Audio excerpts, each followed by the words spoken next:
हमारे साथ अब जीजेसी के चेयरमैन राजेश रोकड़े भी हैं। राजेश जी, एक बहुत इंटरेस्टिंग चीज़, और जैसे किशोर भी हमें बता रहे थे कि ठीक है, this is not speculative, central banks तो ले ही रहे हैं, लेकिन जिस तरह की फिजिकल बाइंग वेस्टर्न वर्ल्ड से आते हुए नजर आई है, आज की डेट में यूएस और चाइना में फिजिकल सोना प्रीमियम पे चल रहा है, यानी कि इन रिकॉर्ड हाइज में भी खरीदारी है, लोग खरीदना चाहते हैं, रखना चाहते हैं सोना। इंडियन मार्केट्स में किस तरह के हाल हैं, क्या कुछ देख रहे हैं आप?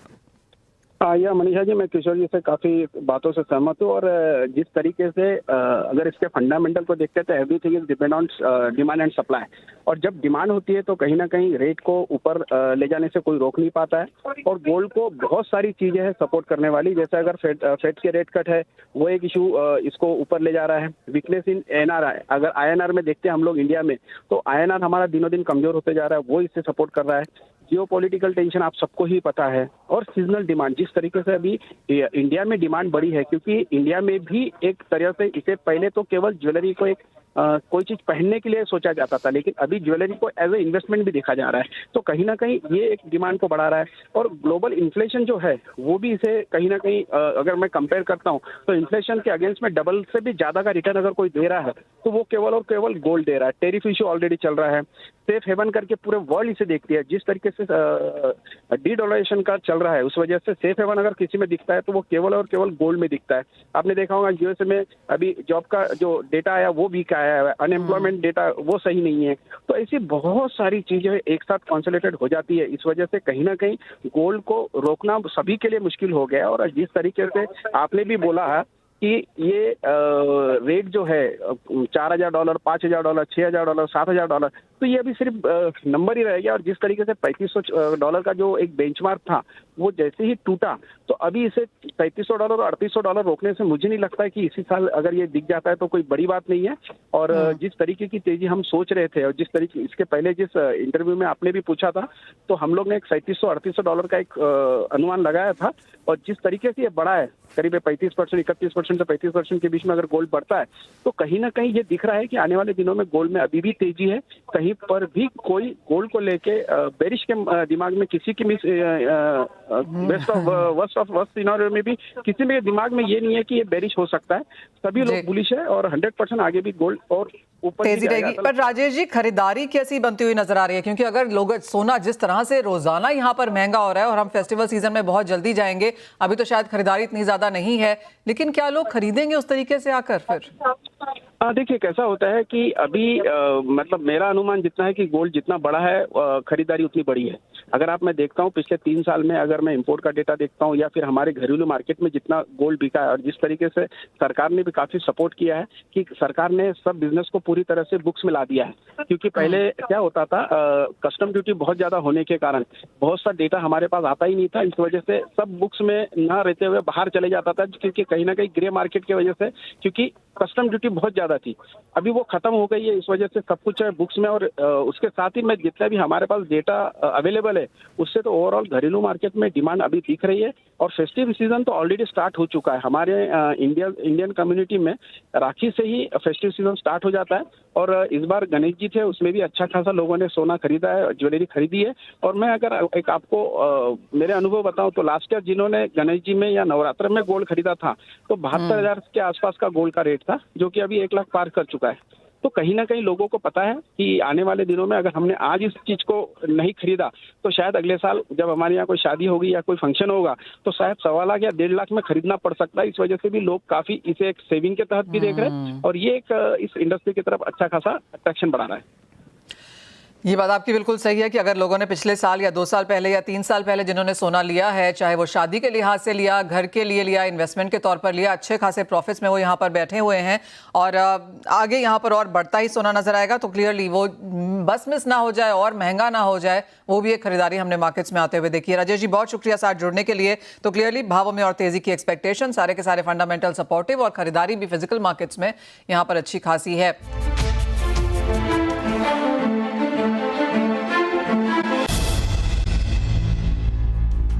स्वागत है आपका। हमारे साथ अब मंजीत कॉटन के ईडी संचित राजपाल जुड़े हैं। संचित नमस्कार, शुक्रिया हमारे साथ जुड़ने के लिए। मुझे याद है एक समय पर कॉटन को वाइट गोल्ड कहा जाता था, लेकिन पिछले कई सालों में हमने ये जो उपलब्धि है शायद जाते हुए देखी है कॉटन से। जिस तरह की प्राइस मूवमेंट है, पॉलिसीज रही, एंड ऑफ कोर्स जिस तरह की सिचुएशन एज ऑफ नाउ है, कैसे देखते हैं आप as a overall industry? Because cotton के प्राइसेस नीचे गिरे हैं, इंपोर्ट खुल गया है, लेकिन एक्सपोर्ट की चिंताएं हैं। आप कैसे रीड कर रहे हैं current scenario? Good morning Manisha ji. जी बिल्कुल सही कहा आपने कि कॉटन जो है वाइट गोल्ड होता था, लेकिन पिछले कुछ सालों में इसकी जो चमक है वो कम हो गई है। तो उसके उसके कुछ रीजंस रहे हैं कि एक तो सबसे पहले धीरे धीरे अगर हम बात करें तो ईल्ड, जो कॉटन की ईल्ड है वो सबसे बड़ा प्रॉब्लम है इंडिया के लिए आज की तारीख में। क्योंकि अगर हम बात करें तो कुल करीब 50 देश है जो कॉटन उगाते हैं, और अगर हम एरिया अंडर कल्टीवेशन बात करें तो इंडिया का हाईएस्ट है वर्ल्ड में। लेकिन अगर हम ईल्ड्स की बात करें तो हम 35th नंबर पर आते हैं दुनिया में। 600 किलो एवरेज ईल्ड आती है पर हेक्टर की इंडिया में, जबकि वर्ल्ड लीडर्स की बात करें चाइना, ब्राजील, अमेरिका, तो वहाँ 2500 से 2800 किलो तक की ईल्ड पर हेक्टर ये लोग लेते हैं। तो ईल्ड एक बहुत बड़ा चैलेंज रहा है पिछले कुछ सालों में, जिसका एक रीजन ये रहा है कि जिस तरीके के नए सीड्स, नए बीटी सीड्स हमने इंट्रोड्यूस करने चाहिए थे वो किसी कारण से नहीं हो पाए हैं।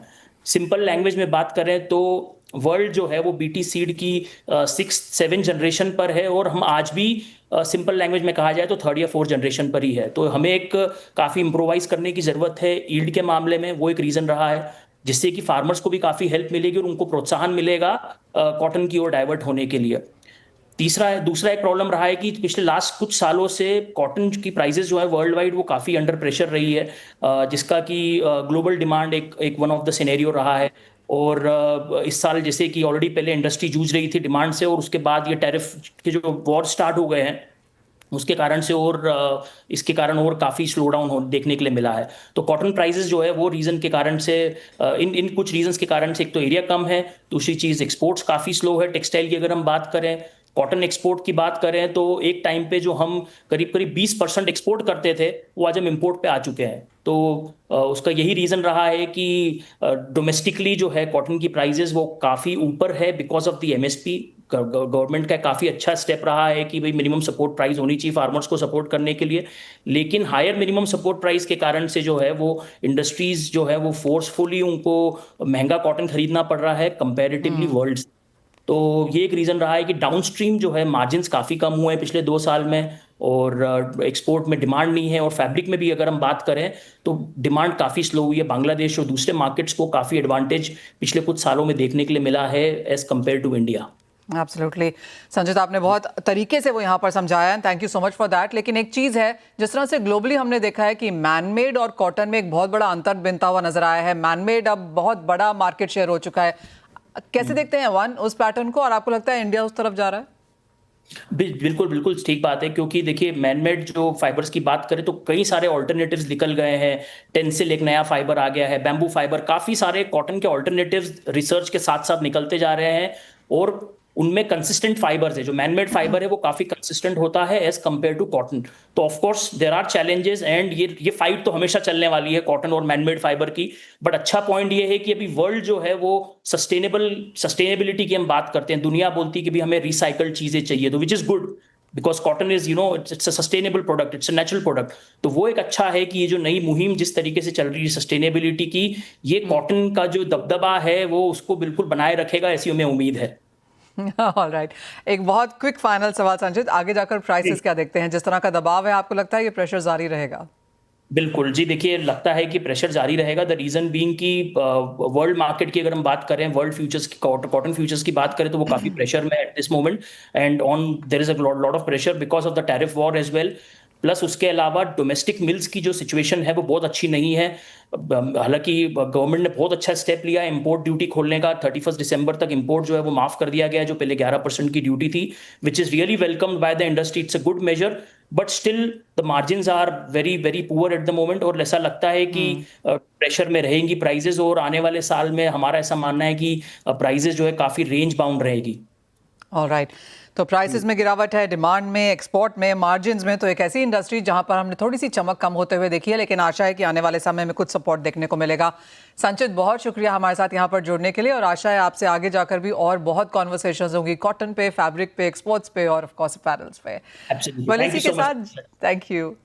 वेल, जाते जाते आपको बता दें कि CNBC आवाज की एजुकेशनल पहल FNO गुरुकुल एक बार फिर से शुरू होने जा रही है। 13 और 14 सितंबर को होने वाले 2 दिन के एक्सक्लूसिव वेबिनार में दिग्गज एक्सपर्ट्स आपको वायदा ट्रेडिंग के गुर सिखाएंगे। रिस्क मैनेजमेंट के साथ डिसिप्लिन ट्रेडिंग पर हमारा खास फोकस रहेगा। हमारी कोशिश है कि आपको मुनाफे वाले एलीट ट्रेडर्स की लिस्ट में शामिल कराया जा सके। 2 दिन के इस वेबिनार के लिए फटाफट रजिस्ट्रेशन करा लें। रजिस्ट्रेशन की सभी डिटेल्स QR कोड में मिल जाएंगी।